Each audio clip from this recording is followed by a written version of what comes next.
Hey everybody, what is up? Welcome back to Final Trade. We're going to take our release day look at Doctor Who collector box sales data scraped off of TCG Player. So in the entire pre-release period up through and including release day, it sold 794 boxes at a total of $190,000, making a at first impression, seemingly respectable average price of $239 per box.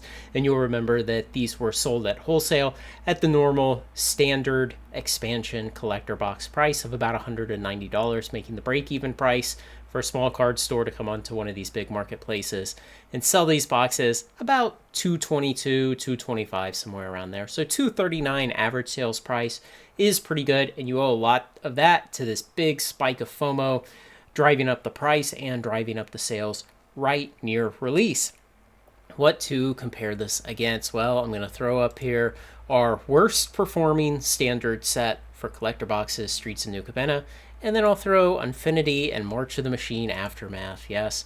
And so if you plot all of those, well, it did better than Unfinity, it did better than Aftermath collector boxes, and it did worse than the worst standard collector box, Streets of New Capenna. So not really encouraging, but there's a lot to unpack here, and there's, I think, three big things to talk about.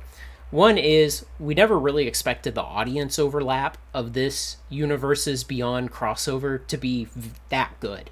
You know, yeah, I know there's going to be a couple of individual people in the comments who say, I like Doctor Who and I play Magic too. Yes, but the crossover and the compatibility of the two audiences is nowhere near as strong as it was for Lord of the Rings, which is maybe the best crossover we'll ever see, or even as good as Warhammer 40k, which would be a very good crossover.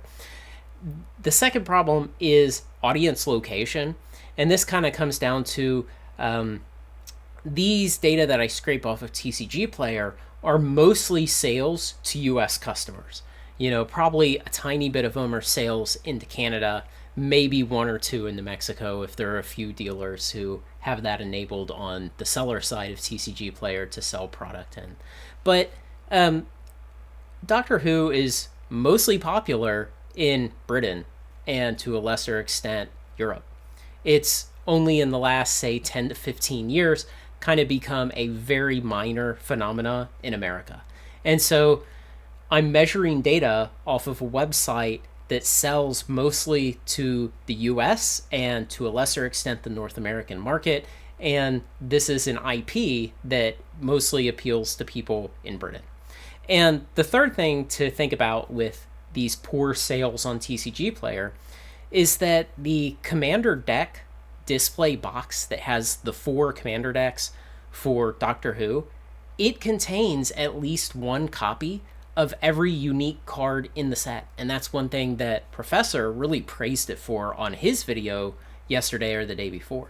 It's that you could just buy that Commander deck display and you would have at least one copy of every card, and Commander's a singleton format. And so, you know, there may be a lot of people who look at that, and with the 50 new cards that were in this set, they would say, I'm just going to buy a Commander display.